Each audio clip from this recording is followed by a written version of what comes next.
Hello everyone. आज एक बहुत बड़ा चैप्टर हम लोग रिवाइज करने जा रहे हैं, chapter number 2 contract act. CMA intermediate exam में कॉन्ट्रैक्ट एक्ट का अपना अलग ही महत्व है, वेटेज बहुत ज़्यादा है एग्जाम में इस चैप्टर को।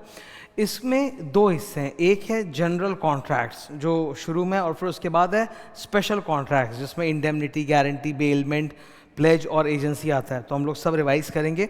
आई will try to make it as simple as possible for you, और एक अच्छा खासा कवरेज भी हम लोग करेंगे कॉन्ट्रैक्ट एक्ट में। स्टार्ट करते हैं। ये रहे 10 टॉपिक्स, मैं ये सारे टॉपिक एक एक करके पिकअप करने जा रहा हूँ। Topic number 1, essential elements of contract. सबसे पहले मेरे सामने एग्रीमेंट का डेफिनेशन है। Every promise and every set of promises made for one another as a consideration is called agreement. Short में बोला जाता है agreement is a set of reciprocal promises, मतलब मेरी प्रॉमिस आपके लिए कंसिडरेशन, आपकी प्रॉमिस मेरे लिए कंसिडरेशन है। Agreements which are enforceable by law, जिसके लिए आप कोर्ट में केस कर सकते हो, उसको कहते हैं कॉन्ट्रैक्ट। तो ये कॉन्ट्रैक्ट का डेफिनेशन है। नाउ ये सब 7 मार्क के क्वेश्चन आ सकते हैं। What are the essential requirements of a valid offer. अब मैंने जो इंपॉर्टेंट पॉइंट्स उनको हाईलाइट किया। देखो, वैलिड ऑफर, अगर मैं ऑफर दे रहा हूं तो number 1, offer is given with a view to obtaining your acceptance. मुझे आपकी एक्सेप्टेंस चाहिए, and there must be an intention to create legal relationship. Offer में जो टर्म्स एंड कंडीशन है, जो लैंग्वेज एकदम क्लियर अनएम्बिगुअस होने चाहिए। Offer should be different from invitation to offer. Invitation to offer में क्या होता है, मैं आपको बोलता हूँ कि आप मुझे ऑफर दो, जबकि ऑफर में मैं एकदम फाइनल आपको बोल रहा हूँ कि मेरी तरफ से ऑफर है, बस आपके हाँ बोलने की देरी, एग्रीमेंट बन जाएगा। Offer must be communicated to the offeree. Offer ऐसे लैंग्वेज में होना चाहिए कि जहाँ एक पॉजिटिव एक्सेप्टेंस चाहिए, ये नहीं कि आप अगर साइलेंट हो तो डीम्ड एक्सेप्टेंस, वैसा नहीं होना चाहिए। स्पेशल टर्म्स, अगर ऑफर की कोई भी स्पेशल टर्म्स एंड कंडीशन है तो offeror should bring it to the notice of the offeree. ठीक है। वैसे ही essentials of a valid acceptance, एक जज का डायलॉग है इस मामले पर। Offer is like a trail of gunpowder and acceptance is like a matchstick which when struck will set the entire trail ablaze। मतलब एक्सेप्टेंस की देरी, एक्सेप्टेंस वो चिंगारी है जो ऑफर के ऊपर पड़ते ही, ऑफर नाम के बारूद पर पड़ते ही एग्रीमेंट कंप्लीट करवा देगा। तो your acceptance must be absolute and unqualified, एकदम unconditional, clear. Acceptance must be communicated to the offerer. Acceptance should be made in the prescribed mode। अगर ऑफरर चाहता है कि आप एक्सेप्टेंस एक पर्टिकुलर तरीके से दो, आप उसी तरीके से एक्सेप्टेंस दोगे। Acceptance must be given with in a specific time, otherwise वो एक्सेप्टेंस लैप्स कर जाएगा। तो ये हैं कुछ इंपॉर्टेंट बातें। वॉइड एग्रीमेंट्स की ये लिस्ट है, ये भी अगेन एक 7 मार्क का क्वेश्चन बन सकता है। Following agreements are void. Number 1, वो एग्रीमेंट जिनका पर्पस, ऑब्जेक्ट ही अनलॉफुल होता है। Number 2, agreement without consideration. एक कहावत है, no consideration no contract. However इसके कुछ एक्सेप्शंस होते हैं जो हम लोग आगे देखेंगे। फिर ये 3 रिस्ट्रेंट वाले हैं, agreement in restraint of marriage, restraint of trade, restraint of legal proceedings are void. फिर एग्रीमेंट्स जो अनसर्टेन है, वॉइड। वेजरिंग एग्रीमेंट, बेटिंग, सट्टेबाजी, वॉइड। कंसिडरेशन का definition, when at the desire of the promiser, the promisee or any other person has done or abstained from doing something, does or abstains from doing something, will do or will abstain from doing something, such act or abstinence is said to be known as consideration। मतलब बदले में कुछ होना चाहिए, quid pro quo। अब consideration को लेकर कुछ लीगल रूल्स हैं, अगेन 7 मार्क्स टाइप्स है। ओके, ऊपर वाले 4-5 पॉइंट तो डेफिनेशन से आ रहे हैं। It must move at the desire of the promisor, it में मूव फ्रॉम प्रोमिसी और any other person, it must be of something of value. Consideration में कुछ करना भी हो सकता है और कुछ नहीं करना भी एक कंसिडरेशन हो सकता है। जैसे नॉन कम्पीट एग्रीमेंट, एक बिजनेसमैन ने दूसरे बिजनेसमैन के साथ एग्रीमेंट किया कि मैं तुम्हारे साथ कंपटीशन नहीं करूंगा, तो कुछ नहीं करना भी एक कंसिडरेशन हो सकता है। Consideration can be past, present और futuristic. Consideration must be lawful, unlawful नहीं होना चाहिए। कंसिडरेशन का एडिक्वेट होना जरूरी नहीं है, मतलब हो सकता है मैंने आपके लिए 10,000 का किया, आप मेरे लिए 2,000 का कर रहे हो, तो एडिक्वेट होना जरूरी नहीं है। हालांकि inadequate consideration will raise a suspicion in the eyes of the court कि शायद यहाँ पे कोअर्जन का इस्तेमाल हुआ है, वरना कोई सस्ते में क्यों एग्रीमेंट करेगा। नाउ जो कहावत है ना, नो कंसिडरेशन नो कॉन्ट्रैक्ट, उसके 6 एक्सेप्शंस हैं हमारे सिलेबस में। नंबर 1, माँ बाप अपने बच्चे के लिए जो भी करते हैं वो वैलिड होता है, नेचुरल लव एंड अफेक्शन, बदले में कुछ कंसिडरेशन नहीं होता। Past voluntary services, time bar debt, gift, agency and charity, ये होते हैं एक्सेप्शंस। यहाँ पे बिना कंसिडरेशन के भी एक वैलिड कॉन्ट्रैक्ट बन जाता है। ई कॉन्ट्रैक्ट्स, सीएमए के सिलेबस में अलग से एक टॉपिक डाली गई है ई कॉन्ट्रैक्ट्स। ई कॉन्ट्रैक्ट्स वो होते हैं जो पेपरलेस होते हैं, इलेक्ट्रॉनिक फॉर्म में होते हैं। जैसे आजकल हम लोग ऑनलाइन कोई भी सामान ऑर्डर करते हैं। खास बात क्या है, ई कॉन्ट्रैक्ट्स के अंदर आप देखोगे there are so many conditions, 10 conditions है। 10 में से 8 तो सर सेम है जो किसी नॉर्मल कॉन्ट्रैक्ट में होता है, केवल 2 ही अलग है, लास्ट वाला 9 और 10। नंबर 9, ई कॉन्ट्रैक्ट में हाथ के मैनुअल सिग्नेचर के बदले डिजिटल सिग्नेचर हो सकता है। एंड नंबर 10, यूजुअली ये जितने भी ई कॉन्ट्रैक्ट है वेबसाइट पे होते हैं, ईमेल के द्वारा होते हैं।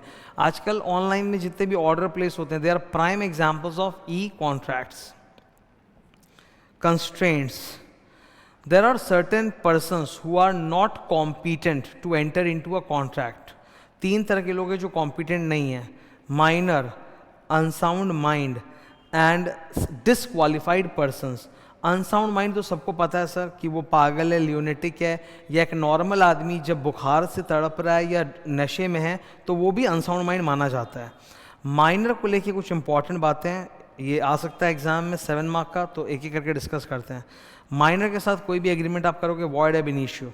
नंबर 2, माइनर के ऊपर रूल ऑफ एस्टॉपल नहीं लगता, मतलब माइनर ने एग्रीमेंट करते वक्त धोखा दिया कि वो मेजर है, बाद में कोर्ट में मतलब रिक्वेस्ट करा कि नहीं मैं तो माइनर हूँ, अलाउड है, माइनर को माफ़ है। माइनर पर रूल ऑफ रेस्टिट्यूशन अप्लाई नहीं करता, यानी माइनर अगर किसी एग्रीमेंट में फ़ायदा उठा भी ले तो उसको रिफंड या रिस्टोर करने की ज़रूरत नहीं है। नंबर 4, माइनर अपने माइनॉरिटी में जितनी भी एग्रीमेंट साइन किया है मेजर होने के बाद उसको रेटिफाई नहीं कर सकता, नया एग्रीमेंट ही करना पड़ेगा। Minor can always be A beneficiary in a contract. Minor को आप एजेंट बना सकते हो पर वो कभी भी पर्सनली लायबल नहीं होगा, principal will always be liable. Number 7, ये क्वाजी कॉन्ट्रैक्ट का एग्जाम्पल है। अगर माइनर के परवरिश के लिए किसी ने कुछ नेसेसरीज या पैसा या कुछ भी दिया है तो वो माइनर के प्रॉपर्टी वगैरह से रिकवर कर सकता है, पर माइनर पर्सनली लायबल नहीं है। माइनर अगर किसी एडल्ट के साथ जॉइंट कॉन्ट्रैक्ट करता है तो वो एडल्ट तो लायबल होगा पर माइनर लायबल नहीं होगा। यही बातें इसमें लिखी हैं। अच्छा, अनसाउंड माइंड वाले लोग भी इन कॉम्पिटेंट नहीं होते। और फिर है अदर डिसक्वालिफाइड पर्सनस, इसमें 5 लोग हैं: enemy country, foreign ambassadors, convict जो जेल में बंद हैं, insolvent person bankrupt, and company और स्टैट्यूटरी बॉडीज। ओके, ये डिसक्वालिफाइड है फ्रॉम एंटरिंग इनटू कॉन्ट्रैक्ट। अब एक बड़ी टॉपिक है इसी के साथ जुड़ी हुई जिसका नाम है फ्री कॉन्सेंट।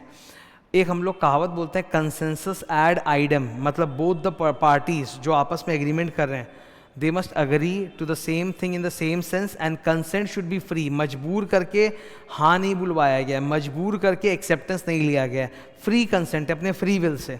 तो इसी के उल्टे 5 केसेस होते हैं: कोअर्जन, धमकी, अनड्यू इन्फ्लुएंस, ब्लैकमेल, फ्रॉड, धोखा, मिसरिप्रेजेंटेशन, अनजाने में या जानबूझ के धोखा, मिस्टेक, दोनों पार्टी ने गलत चीज़ सोच के, कुछ गलत सोच के एग्रीमेंट आपस में कर लिया, मतलब उनको क्लैरिटी नहीं था, तो that is called mistake.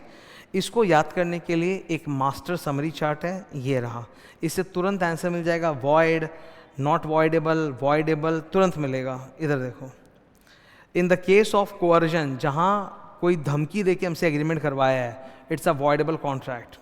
Undue influence, blackmail करके हमसे कॉन्ट्रैक्ट करवाया है, वॉइडेबल कॉन्ट्रैक्ट। मिसरिप्रेजेंटेशन, धोखा दिया है, वॉइडेबल कॉन्ट्रैक्ट। फ्रॉड भी वॉइडेबल कॉन्ट्रैक्ट। मेन कहानी मिस्टेक को लेकर है। मिस्टेक में देखिए आप 2 तरह के होते हैं: mistake of law, mistake of fact. मतलब 2 पार्टीज जो आपस में एग्रीमेंट कर रहे हैं उनको लॉ के बारे में नॉलेज नहीं है, गलत एग्रीमेंट कर लिया जो इलीगल टाइप का है। अगर mistake of law Indian law का मिस्टेक है तो वो वॉइडेबल नहीं है, the answer is not voidable. और अगर mistake of law foreign law का मिस्टेक हुआ है तो उसको हम लोग सोचते हैं कि फैक्ट जैसा ही मिस्टेक है and it is a void agreement. Mistake और एक चीज़ का होता है मिस्टेक ऑफ फैक्ट, कि इन्फॉर्मेशन हमारे दिमाग में कुछ गलत था। जैसे 2 लोग आपस में एग्रीमेंट कर रहे हैं हॉर्स सेल करने का और हॉर्स उस वक्त ऑलरेडी डेड है, दोनों को पता ही नहीं है। तो अगर दोनों पार्टी का मिस्टेक ऑफ फैक्ट है तो उसको बोलते हैं bilateral mistake, it is void agreement. लेकिन अगर one of the party is mistake में दूसरा नहीं है तो फिर एग्रीमेंट इज नॉट वॉइडेबल। ये देखो आप, 2 केसेस में ऑरेंज कलर में answer is not voidable, 2 cases में ब्लू कलर में वॉइड एग्रीमेंट, और 3 केसेस में voidable contract, voidable contract, voidable contract. ये है समरी। अब मैं मूव ऑन कर रहा हूँ क्वाजी कॉन्ट्रैक्ट में। क्वाजी कॉन्ट्रैक्ट, अक्सर स्टूडेंट लोग को क्वाजी कॉन्ट्रैक्ट में दिक्कत होती है समझने में। मैं तुमको एक कंसेप्चुअल डायग्राम दिखा रहा हूँ जिससे क्लियर हो जाएगा। एक व्यक्ति है जिसने दूसरे को कुछ बेनिफिट दिया है, जो बेनिफिट देता है उसे हम कहते हैं बेनिफैक्टर, जिससे बेनिफिट मिलता है उसे हम कहते हैं बेनिफिशियरी। तो अगर बेनिफैक्टर ने यूं ही बेनिफिट दिया है तब तो क्वाजी कॉन्ट्रैक्ट नहीं है, लेकिन अगर बेनिफैक्टर ने बेनिफिट दिया था with an intention to get something in return, इसको हम कहते हैं नॉन ग्रैट्यूटस एक्ट। जब आप किसी को डोनेशन वगैरह देते हो ना तो वो ग्रैट्यूटस एक्ट है। ग्रैट्यूटस एक्ट का मतलब बदले में आप कुछ चाहते नहीं हो। नॉन ग्रैट्यूटस एक्ट का मतलब होता है जब आप किसी के लिए कुछ करते हो तो बदले में आपको कुछ उम्मीद है कि आपको कुछ मिलेगा, इसको कहते हैं नॉन ग्रैट्यूटस। तो benefactor gave some benefit to the beneficiary with a non gratuitous intention, मतलब बदले में कुछ चाहिए था। तो भले ही इनके बीच में कोई एग्रीमेंट, ऑफर, एक्सेप्टेंस ना हो, फिर भी लॉ अपने आप ही इनके बीच में एक कॉन्ट्रैक्ट क्रिएट कर देता है जिसे हम कहते हैं quasi contract. Quasi contract is unwritten unspoken, ये अपने आप अराइज होता है। यहाँ पर जिसको बेनिफिट मिल रहा है बेनिफिशियरी, उसकी ये ड्यूटी है कि वो किसी भी प्रकार से कुछ ना कुछ बेनिफैक्टर को बेनिफिट लौटाए। इसके 5 केसेस होते हैं, ठीक है। बेनिफिशियरी की ड्यूटी क्या है? Restore the benefit back to the benefactor, that is quasi contract. इसके 5 केसेस है। नंबर 1, आपने किसी ऐसे व्यक्ति के लिए जो कॉम्पिटेंट नहीं है to enter into a contract, minor, unsound mind वगैरह, उनको आपने कुछ नेसेसरीज के लिए पैसा दिया है तो वो आप वापस ले सकते हो उनके प्रॉपर्टी से। नंबर 2, आपने गलती से किसी को कुछ पैसा आपने किसी के लिए कुछ पेमेंट किया है जो आपके लिए ज़रूरी नहीं था पर आपको मतलब मजबूरी की वजह से आपको पे करना पड़ा। इसका एक बहुत अच्छा एग्जांपल है, जैसे मान लो तुम किसी रेंटेड प्रॉपर्टी में रहते हो और उस प्रॉपर्टी पे कई साल का म्युनिसिपल टैक्स बाकी है, तो तुमने लैंडलॉर्ड को बोला कि लैंडलॉर्ड ये तो आपको देना चाहिए म्युनिसिपल टैक्स, पर वो दे नहीं रहा है और तुमको डर है कि अगर तुम म्युनिसिपल टैक्स नहीं पे हुआ तो म्युनिसिपलिटी की नोटिस आ गई है, वो लोग घर खाली करवा देंगे। तो ये तुम्हारी लीगल ऑब्लिगेशन नहीं है टैक्स देना, ये तो प्रॉपर्टी के मालिक की होती है, पर तुमको डर है कि भाई हमको निकाल दिया जाएगा तो मेरी मजबूरी है, बोल के तुमने पैसा दे दिया म्युनिसिपल टैक्स का, तो तुम ये लैंडलॉर्ड से रिकवर कर सकते हो। नंबर 3, कोई भी व्यक्ति जो किसी नॉन ग्रैट्यूटस एक्ट का बेनिफिट एंजॉय करेगा तो उसको बेनिफिट रिस्टोर करना पड़ेगा। नंबर 4, फाइंडर ऑफ गुड्स को रिटर्न करना पड़ता है। नंबर 5, अगर आपसे कोअर्जन या अनड्यू इन्फ्लुएंस से कोई चीज़ छीनी गई है तो वो आप वापस मांग सकते हो। All these are the 5 examples of quasi contract. Contingent contract में क्या होता है? There is some collateral event which may or may not happen, और उस कोलैटरल इवेंट के हैपनिंग या नॉन हैपनिंग पे ये कॉन्ट्रैक्ट का परफॉर्मेंस डिपेंड करता है। तो ऐसे कॉन्ट्रैक्ट को हम कहते हैं contingent contract. Essentials of a contingent contract: number 1, it depends on the performance of the contract, depends on the happening or non-happening of some event, and number 2, that event is not the main event, that is a collateral event. Discharge of contract: when the rights and obligations of both the parties to a contract comes to an end, it is called that the contract is discharged or terminated.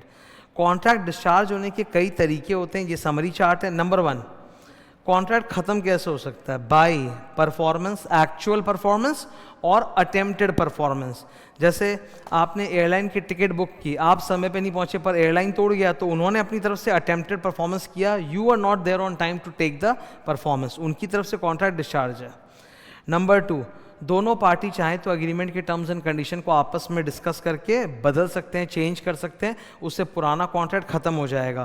पहला तरीका इसमें है novation. Novation का मतलब है नया contract बना लो, पुराने कॉन्ट्रैक्ट में ऑल्ट्रेशन कर दो, कॉन्ट्रैक्ट आपस में मिलके कैंसिल ही कर देते हैं, कॉन्ट्रैक्ट में से कुछ चीज़ें पार्शियली वेव कर देते हैं, कंप्लीट कॉन्ट्रैक्ट को वेव कर दिया।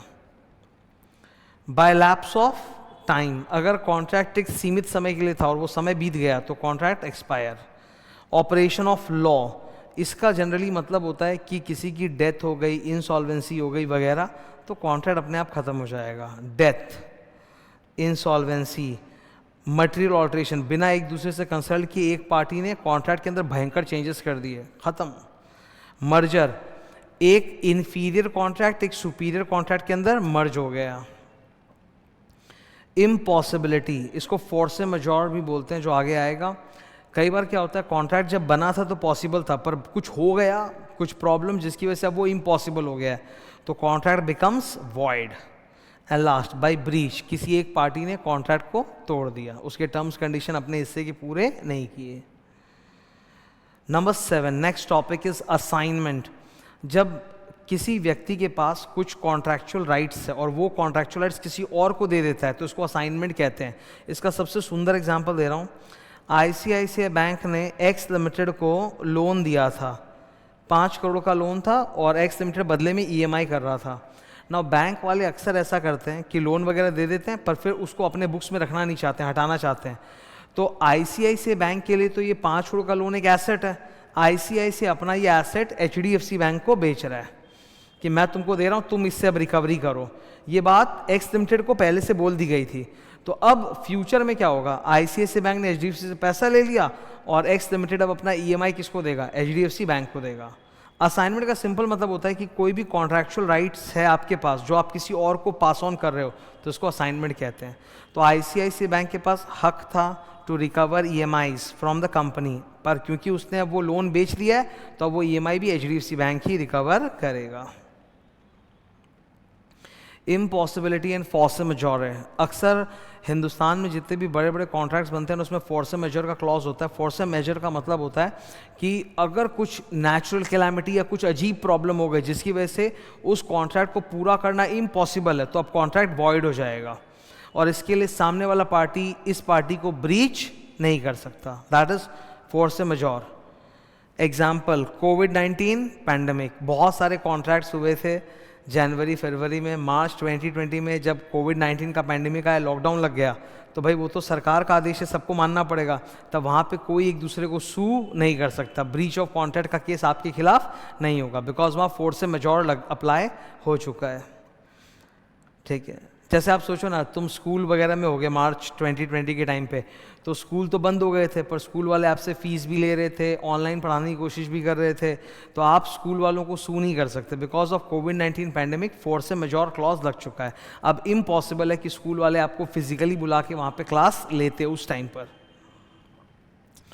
ये 9 नंबर यार बड़ा इंपॉर्टेंट टॉपिक है, 7 मार्क का ये आ सकता है, रूल 144, और ये एकदम अलग है, ये एकदम अलग है, एकदम यूनिक है और एकदम डिफरेंट है। भारत सरकार, गवर्नमेंट ऑफ इंडिया, दुनिया भर का एक्सपेंडिचर करती है तो उसमें कहीं कोई घोटाला या करप्शन नहीं हो, इसके लिए मिनिस्ट्री ऑफ फाइनेंस के अंदर एक डिपार्टमेंट ऑफ एक्सपेंडिचर है, उन्होंने कुछ रूल्स बना रखे हैं जिसको हम कहते हैं DFPR, delegation of financial power rules. ये रूल्स जितने भी गवर्नमेंट डिपार्टमेंट है सबको फॉलो करने हैं at the time of making any expenditure. I will give you one example. जैसे इंडियन रेलवेज को बटर की पाउचेस, बटर के जो अमूल बटर के जो सैशे होते हैं वो ऑर्डर करने हैं, क्योंकि इंडियन रेलवेज अपने पैसेंजर को खाने की थाली में अमूल बटर के चिपलेट्स देता है या सैशे देता है। तो अब इंडियन गवर्नमेंट बटर खरीदने के लिए टेंडर निकालेगी, ट्रांसपेरेंट रहेगी। तो Indian Railways wants to procure sauces, butter, jam for supplying to its passengers. Okay, तो इस चीज़ को हम लोग बोलते हैं पब्लिक प्रोक्योरमेंट, मतलब खर्चा कर रहे हैं, माल खरीद रहे हैं।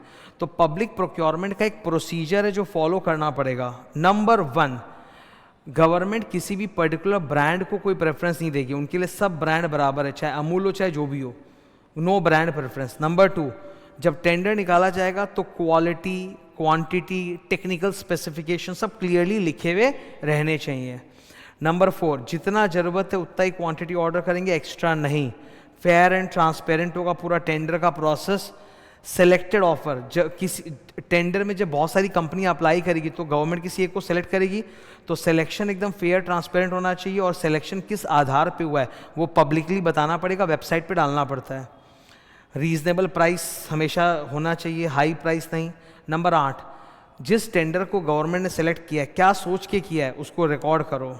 नंबर 9, प्रोक्योरमेंट का पूरा शेड्यूल, जैसे साल भर तक माल आता रहेगा बटर, सॉस, जैम का, तो पूरा प्रोक्योरमेंट शेड्यूल जो है वेबसाइट पे डालो।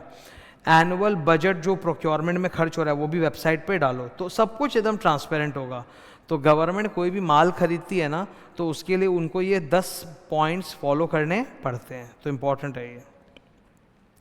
सर इसी के साथ ना जनरल कॉन्ट्रैक्ट्स ख़त्म होते हैं, अब I am moving on to special contracts.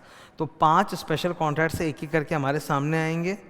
ये है number 1 indemnity contract, number 2 guarantee contract, number 3 bailment, number 4 pledge and number 5 agency. हर एक चीज़ को मैं एग्जाम्पल्स के ज़रिए तुमको क्लियर करूँगा, ठीक है। तो I will first do it in the serial order. सबसे पहले कौन आएगा मेरे सामने? Indemnity contract. अब हम लोग स्पेशल कॉन्ट्रैक्ट्स पढ़ने जा रहे हैं। सो स्पेशल कॉन्ट्रैक्ट्स में सबसे पहले इंडेमनिटी कॉन्ट्रैक्ट। इंडेमनिटी का मतलब क्या होता है कि अगर आपकी हरकत से किसी को नुकसान हो जाए तो आपको वो नुकसान की कीमत चुकानी पड़ेगी, भरपाई करनी पड़ेगी, मुआवजा देना पड़ेगा। That's called indemnity. तो जो पर्सन इंडेमनिटी देता है उसको हम लोग बोलते हैं इंडेमनीफायर, और जिसको इंडेमनिटी मिलता है उसको बोलते हैं इंडेमनिटी होल्डर, ठीक है। यहाँ पे देखो, a contract by which one party promises to save the other party from the loss caused by the conduct of the promisor or by the conduct of any other person. इसमें ना ये contingent contract है। अगर मेरे हरकत से आपको नुकसान हुआ तो मैं पैसा दूंगा, तो दैट इज नुकसान हुआ तो that is indemnity, okay. Contingent contract है ये भी। एक बहुत पुराना केस है, बड़ा प्रसिद्ध है, एडमसन वर्सेस जार्विस। ये जार्विस जो है ना बेसिकली ये चोर है, ठीक है। पुराना केस है 1827 का। कैटल समझते हो ना, भेड़ बकरी मवेशी। उस ज़माने में तो वही सबसे बड़ा एसेट होता था, किसके पास कितनी गाय भैंस भेड़ बकरी है। तो उस कैटल का असली मालिक ये कोई है। जार्विस ने चुरा लिया कैटल को और ले जाकर किसी ऑक्शनियर को बोला कि तुम बेच दो। ऑक्शनियर उस ज़माने में तो गुड्स एमआरपी पे नहीं बिकते थे ना, 1827, तो नीलामी होती थी और जाके नीलामी करने लगा, बोला बेच दो और पैसा दे दो। तो एडमसन बेचारा उसने कैटल का ऑक्शन किया, अपना कमीशन काटा और पैसा जार्विस को दे दिया। बाद में जब असली मालिक को पता चला ना, तो असली मालिक ने क्या किया, एडमसन के ऊपर केस कर दिया कि तुमने मेरा कैटल बिकवाया कैसे। तो बेचारे एडमसन को पूरा पैसा देना पड़ा। अब यहाँ पे गलती किसकी है? इस जार्विस नाम के चोर की है। तो एडमसन ने जार्विस पे केस कर दिया। ये देखो, एडमसन ने जार्विस पे केस कर दिया कि तुमने मुझे धोखा दिया जिसकी वजह से मुझे नुकसान हुआ है, तो तुम मेरे को वो नुकसान का पूरा पैसा दोगे और लीगल कॉस्ट भी दोगे। Section number 125। तो Adamson is indemnity holder, Jarvis is indemnifier. Court में एडमसन केस जीत गया। Jarvis had to pay damages and legal cost to the Adamson. ये था indemnity. Guarantee contract. Guarantee contract में क्या होता है? A promise to discharge the liability of other person in case of default. इसका एक बहुत सुंदर, ये भी कंटिंजेंट है, इसका एक बहुत सुंदर एग्जाम्पल है जो मैं बताता हूँ। गोल्ड फ्लेक कॉरपोरेशन सिगरेट की कंपनी, इसकी होल्डिंग कंपनी है आईटीसी लिमिटेड। अब गोल्ड फ्लेक को 100 करोड़ रुपए का लोन चाहिए, तो गोल्ड फ्लेक ने एचडीएफसी बैंक से 100 करोड़ का लोन लिया, पर एचडीएफसी बैंक बोलता है कि मैं आपको लोन तब दूंगा जब आपकी होल्डिंग कंपनी आईटीसी गारंटी दे। तो आईटीसी लिमिटेड ने बैंक को गारंटी दिया कि ठीक है आप गोल्ड फ्लेक को लोन दे दो, वो नहीं चुका पाया तो हम चुकाएंगे आपको। That's a guarantee contract. Guarantee contract में अलग से कुछ कंसिडरेशन नहीं होता। यहाँ पे 3 पार्टी होते हैं। जिसको लोन मिला है उसको हम लोग कहते हैं PD, principal debtor. Loan Gold Flake को मिला है। लोन देने वाले को बोलते हैं क्रेडिटर, बैंक, और जिसने गारंटी दिया है आईटीसी उसको हम कहते हैं श्योरिटी। गारंटर मतलब श्योरिटी, ठीक है। तो the amount received by Gold Flake from the bank is a valid consideration for ITC also. यहाँ पे अलग से कोई कंसिडरेशन की जरूरत नहीं है। यह है गारंटी कॉन्ट्रैक्ट। अब ये सब डिफरेंसेस ना एग्जाम में बड़े फेमस है 7 मार्क के लिए। वो पूछ लेंगे आपसे कि इंडेमनिटी और गारंटी कॉन्ट्रैक्ट में क्या फ़र्क है, 7 मार्क का बताओ, तो तुमको यही बुक के 7 पॉइंट लिखने हैं। There is something called continuing guarantee.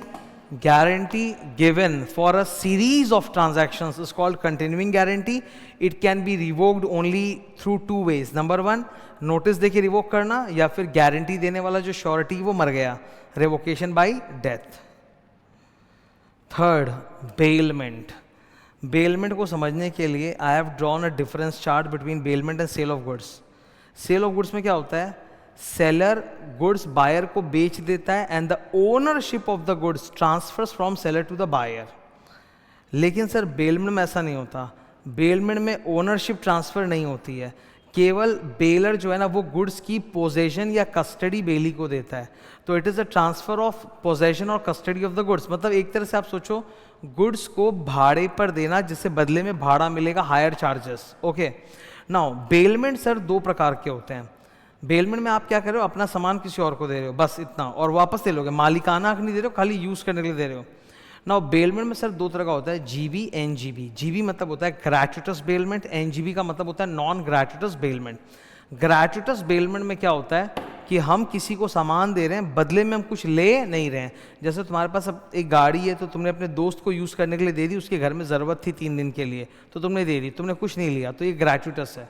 और अगर तुमने वहीं उससे भाड़ा ले लिया तो फिर ये नॉन ग्रेचुटस बेलमेंट है। ठीक है, bailment is delivery of goods by one person to another for some purpose, and when that purpose is accomplished the goods are returned back. ये एक मास्टर समरी चार्ट है। Bailor's rights and duties, bailee's rights and duties. एक example लेके समझेंगे। ठीक है, इसमें ना अगर ओरिजिनल चैप्टर जब तुम पढ़ोगे तो हॉर्स के एग्जांपल है, बिकॉज कॉन्ट्रैक्ट एक्ट तो 1872 में बना था, तब सबसे इम्पॉर्टेंट चीज़ गोरों के लिए हॉर्सेस होते थे, तो हॉर्स को लेके एग्जांपल है। तो मान लो एक व्यक्ति है, उसने अपना हॉर्स दूसरे व्यक्ति को यूज़ करने के लिए दिया है, तो बेलर की ड्यूटी क्या है? नंबर 1, अगर हॉर्स में कुछ भी खराबी है, डिफेक्टिव है, तो बता दो सामने वाले को, disclose the fault in the goods. Number 2, जो भी गुड्स के ऊपर नेसेसरी एक्सपेंसेस है पे करो। नंबर 3, हम अगर ये फ्री का बेलमेंट था, ग्रेचुटस बेलमेंट, तो हम बीच में बेलमेंट टर्मिनेट कर सकते हैं, पर बीच में टर्मिनेट करने से सामने वाले को जो भी नुकसान होगा वो आपको देना पड़ेगा, indemnity for pre mature termination. फिर अगर मान लो तुमने अपना सामान नहीं किसी और का सामान दे दिया दूसरे को, और दूसरे वाले को इससे तो नुकसान होगा, तो वो आपको पैसा देना पड़ेगा। डिफेक्टिव टाइटल का मतलब है कि मेरा जो सामान नहीं है, दूसरे का सामान है, वो मैंने तुमको भाड़े पे यूज़ करने दे दिया। नंबर 5, जब माल वो रिटर्न करेगा यूज़ के बाद, तो लेना भी मेरी जिम्मेदारी बनती है, bound to take back the goods. These are the duties of the bailor. What are the rights of the bailor? अगर बेली मेरे सामान का गलत इस्तेमाल कर रहा है, मैं रोक सकता हूँ, स्टॉप इनकंसिस्टेंट यूज़। अगर फ्री का बेलमेंट है तो मैं बीच में टर्मिनेट कर सकता हूँ। दोस्त को गाड़ी दी थी मैंने 10 दिन के लिए, मुझे ज़रूरत पड़ गई है, 4 दिन बाद ही मैंने बोला भाई वापस दे दे गाड़ी। सू, अगर मेरी सामान को कोई व्यक्ति चोट पहुँचा रहा है, नुकसान कर रहा है, तो मैं उसको सू कर सकता हूँ। सू द बेली, अगर बेली मेरे सामान का कुछ भी गलत इस्तेमाल कर रहा है, मेरे सामान को सही ढंग से यूज़ नहीं कर रहा है, तो मैं उसको सू कर सकता हूँ। एंड लास्ट, अगर मेरे बेली ने मेरे सामान का गलत इस्तेमाल किया जिससे मुझे नुकसान हुआ, या मेरे दिए हुए गुड्स को किसी और गुड्स के साथ मिक्स कर दिया, तो मैं उससे हर्जाना मांग सकता हूँ। अब जैसे बेलर के ड्यूटीज़ राइट्स है ना, वैसे बेली के भी ड्यूटीज़ और राइट्स हैं। बेली जिसने दूसरे का सामान लिया है, तो भाई दूसरे का सामान का आप क्या करोगे? Take care of the goods, गलत इस्तेमाल नहीं करोगे, किसी और चीज़ के साथ मिक्स नहीं करोगे, यूज़ पूरा होने के बाद गुड्स रिटर्न करोगे। अगर गाय मिला है तो गाय के साथ, गाय ने अगर बछड़ा दे दिया तो वो भी रिटर्न करना पड़ेगा, उसको बोलते हैं return the accretion, increase in the goods. अब मेरे दिए हुए गुड्स को यूज़ करके मुझे देना है, तुम किसी और को सेल नहीं कर सकते। बेली के भी कुछ राइट्स हैं। अगर बेली को गलत गुड्स मिला है, फॉल्टी गुड्स, तो वो डैमेज का पैसा मांग सकता है, नेसेसरी एक्सपेंसेस मांग सकता है। अगर सामान के बहुत सारे ओनर हैं जिनको बोलते हैं जॉइंट बेलर, तो किसी एक को रिटर्न कर सकता है, सबको बताने की ज़रूरत नहीं है। अगर ओनरशिप का गुड्स नहीं था, डिफेक्टिव टाइटल है, तो उससे बेचारे को नुकसान हुआ है। मैं इसके लिए एक एग्जांपल देता हूँ। तुम्हारे घर तुम्हारा एक दोस्त आया था स्टडी करने के लिए, वो रात को घर जा रहा है, तो उसने पूछा बाइक ले लूँ क्या तुम्हारी? तुमने बोला हाँ ले लो, पर वो बाइक तुम्हारी नहीं थी, तुम्हारे पड़ोसी की थी, बिना पूछे तुमने दे दिया। पड़ोसी ने जाके तुम्हारे दोस्त को धरा और थाना लेके चला गया, उसको बेचारे को बहुत नुकसान हो गया, तो तुमको देना पड़ेगा, बिकॉज जो चीज़ तुम्हारी नहीं है तुमने कैसे दे दिया दूसरे को यूज़ करना है। बेली कोर्ट में अप्लाई कर सकता है, लियन लगा सकता है गुड्स पे, जब तक आप उसका चार्जेस नहीं दे दो। अक्सर क्या होता है जब हम लोग बेलमेंट पढ़ते हैं तो यही सोचते हैं कि मैंने अपना सामान दूसरे को भाड़े पर यूज़ करने दिया। हर बार ऐसा नहीं होता है। जैसे एक बात सोचो, मैंने ना रेमंड में जाके कपड़ा ख़रीदा और मैं टेलर के पास गया कि भाई मेरे लिए शर्ट बना दो, सूट बना दो, तो मेरा कपड़ा है, मैं टेलर को दे रहा हूँ मेरे फ़ायदे के लिए कि उसके फ़ायदे के लिए? मेरे फ़ायदे के लिए। वो उससे शर्ट बनाएगा, सूट बनाएगा, तो यहाँ कपड़ा भी मैं ही दे रहा हूँ और स्टिचिंग चार्जेस भी मैं ही दे रहा हूँ। लॉन्ड्री, तुम अपना कपड़ा लॉन्ड्री में धोने दे रहे हो, तो तुम्हारा कपड़ा तुम दे रहे हो, साथ में लॉन्ड्री की वॉशिंग के चार्जेस भी तुम ही दे रहे हो। तो हर बार ऐसा नहीं कि हम भाड़े पर दे रहे हैं, कई बार हम अपने पर्पस के लिए भी सामान को दूसरे को देते हैं, वो भी बेलमेंट है।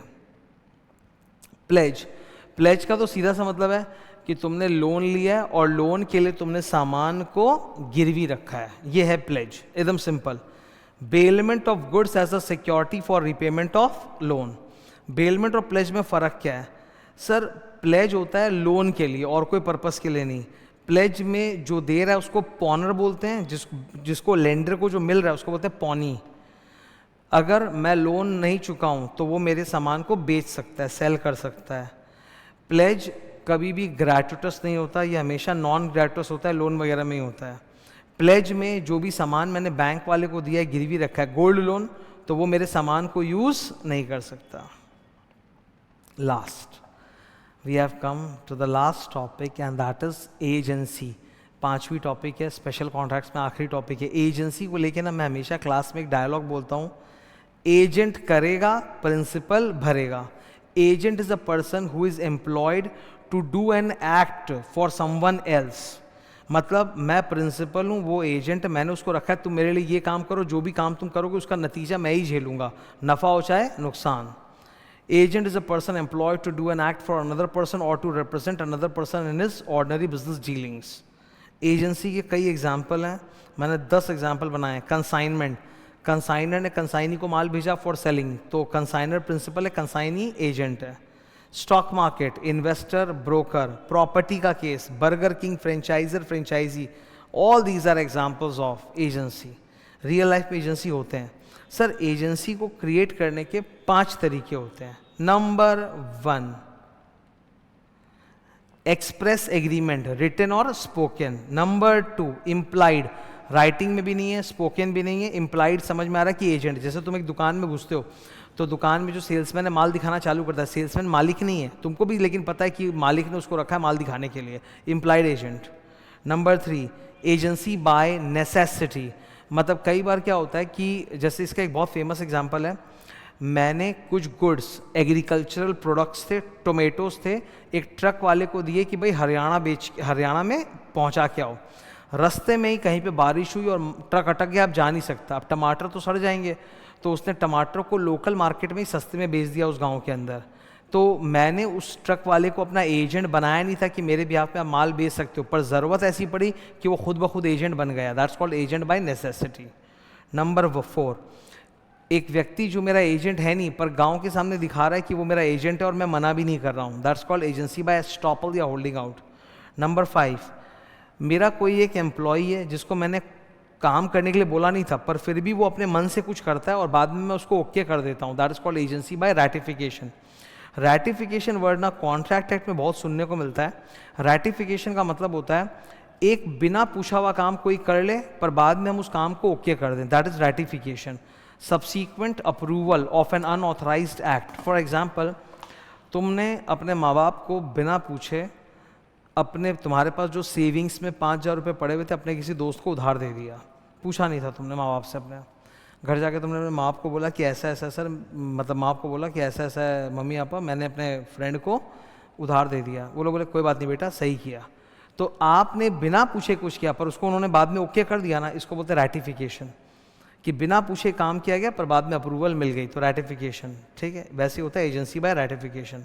Now what are the duties of an agent? ईमानदारी। एजेंट का कर्तव्य है कि प्रिंसिपल ने जो जो उसको बोला है डायरेक्शंस फॉलो करे। एजेंट अपने काम में डिलीजेंस स्किल दिखाए, जो भी प्रॉफिट लॉस है हिसाब किताब बना के प्रिंसिपल को दे दे। सीक्रेट प्रॉफिट नहीं कमाए। अगर कोई एजेंट एजेंसी बिजनेस में सीक्रेट प्रॉफिट कमाता है तो गलत है।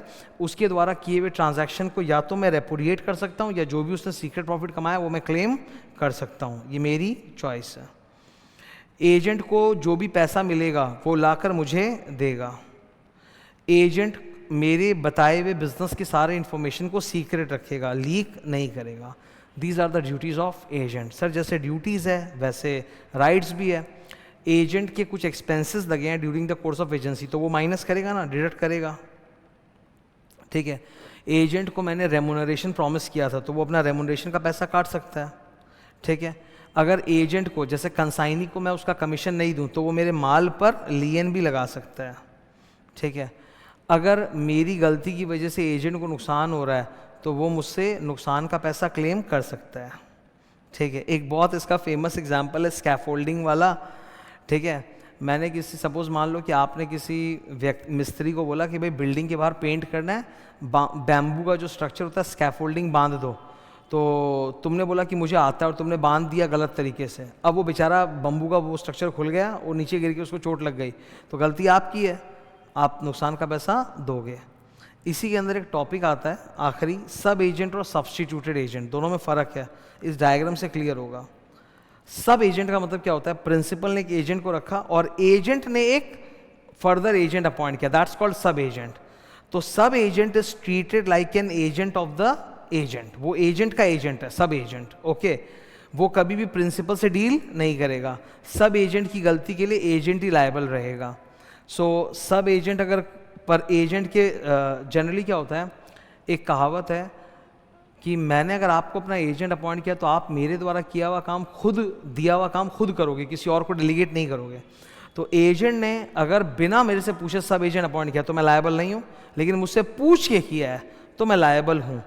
तो पहली टॉपिक है when the sub agent was properly appointed with the permission of the principal, तब सब एजेंट की गलतियों के लिए भी प्रिंसिपल लायबल रहेगा, पर प्रिंसिपल एजेंट से रिकवर कर सकता है। लेकिन अगर बिना मुझसे पूछे सब एजेंट अपॉइंट किया गया है तो फिर सब एजेंट की गलतियों के लिए प्रिंसिपल लायबल नहीं है, स्वयं एजेंट ही लायबल है। एजेंट का एजेंट, सब एजेंट। सब्स्टिट्यूटेड एजेंट अलग होता है, वो एजेंट के नीचे नहीं होता, वो एजेंट के बराबर होता है। इसकी पहचान क्या होती है कि प्रिंसिपल ने आपको कोई ऐसा काम सौंपा है जिसमें कुछ एक्सपर्टाइज चाहिए और वो आपके पास नहीं है, तो आपने उसके लिए एक एक्सपर्ट को रखा है, जैसे लॉयर, ऑक्शनियर वगैरह को, सर्वेयर को, तो इन सब को बोलते हैं substituted agent. Substituted agent is treated like the agent of the principal directly, तो उसकी गलतियों के लिए प्रिंसिपल ही लायबल है, एजेंट अपना लायबल नहीं है, ठीक है। एग्जाम में कैसे पता चलता है सर, लॉयर, सर्वेयर, ऑक्शनियर, ये सब एक्सपर्ट्स होते हैं अपने काम में, ये सब सब्स्टिट्यूटेड एजेंट के एग्जाम्पल होते हैं, ठीक है। तो sir that was contract act, as brief as possible, short में आपको इतना लंबा चैप्टर करा दिया। I hope you find it useful, contract act. Thank you.